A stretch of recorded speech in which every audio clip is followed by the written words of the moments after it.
Hello. Today I'm going to talk a little bit about the education system in Taiwan and specifically the 12-year curriculum for basic education. So when I was researching some laws or policies I could talk about in Taiwan, there were a few that interested me, but they all kind of cycled back to this 12-year curriculum for basic education, which is really an overhaul of Taiwan's education system as a whole. So first, I'm going to talk a little bit about some background information, the challenges that Taiwan faces in education specifically, and with this law, and the vision of it, and some questions about the implementation of it, because it is a relatively new law. Okay, so some history about Taiwan. The students here are known for performing very highly comparatively across international standards in technical areas such as math and science.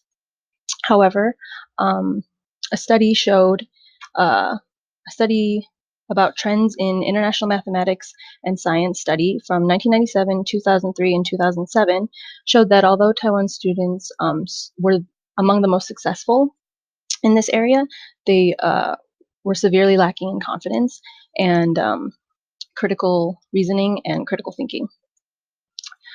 So the Taiwanese education system has been criticized in the past for focusing too much on rote memorization, being test-based, and the graduates not really being able to think freely.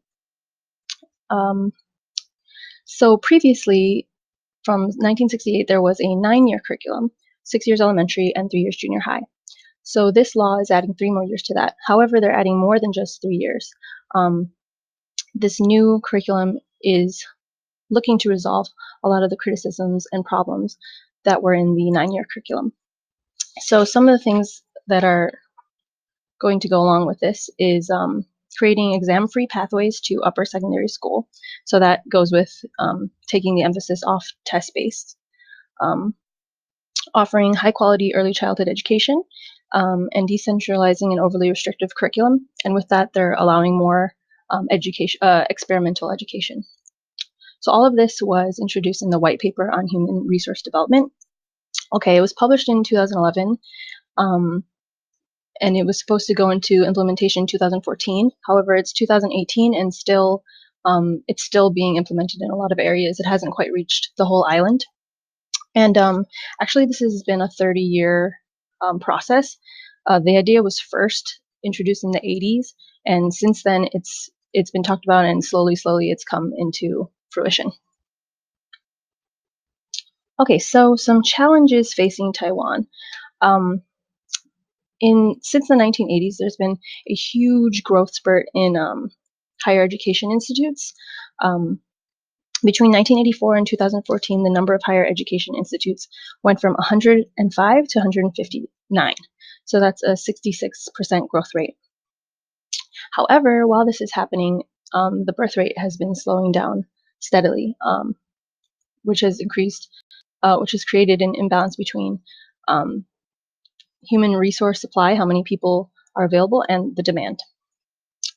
And considering the fact that there was a huge growth in higher education institutes, the Ministry of Education has predicted that by 2023, the number of enrolled students will be cut by a third, which means that many universities are going to have to merge or close. And a lot of students are very concerned about that, and parents as well.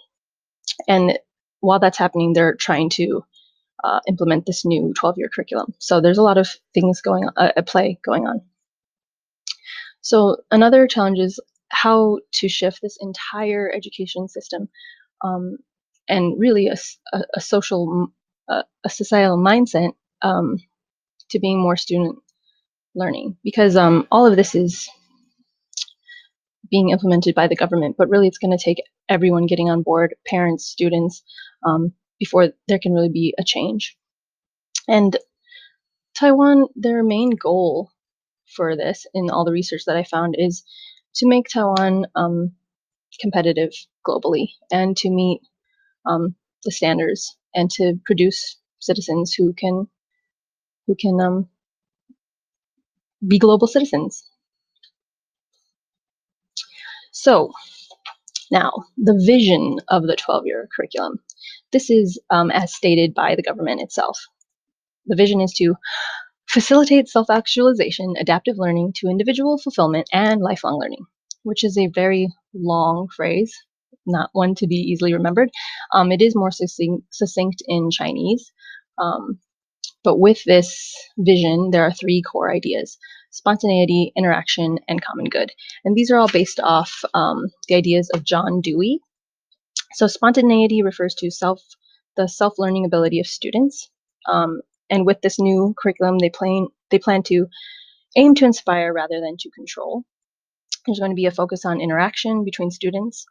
And the common good part is to prepare students with a frame of reference for understanding the world around them. So those are the goals, which I completely stand behind. But it's hard to see specifically how these ideals are going to be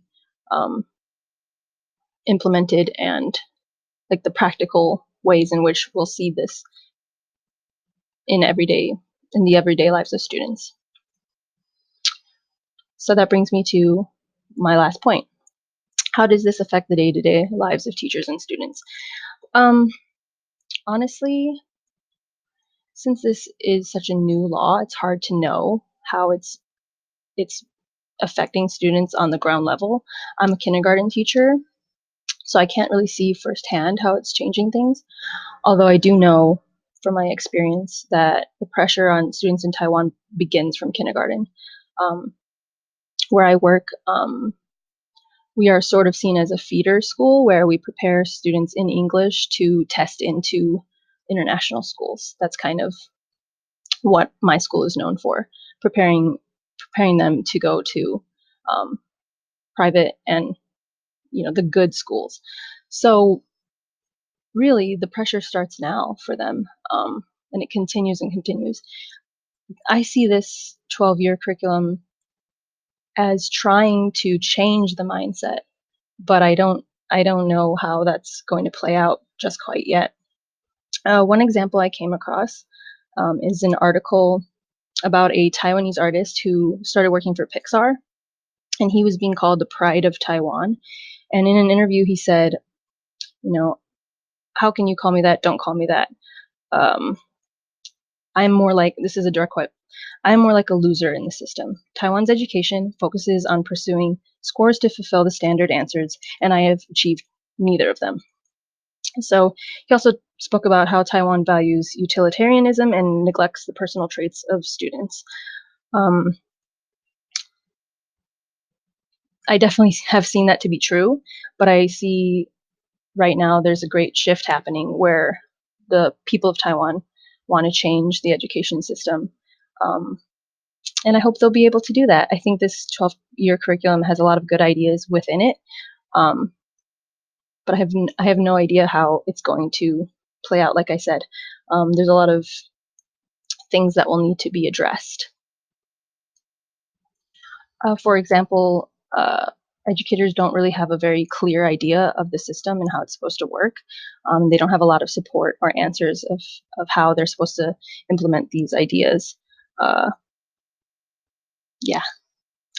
One more thing. In conjunction to this law, there was also one passed for implementing new experimental education. And I see that partnering with this law to be a really good change. And yeah, I think the future is bright for Taiwan, and they're headed in the right direction. Thank you.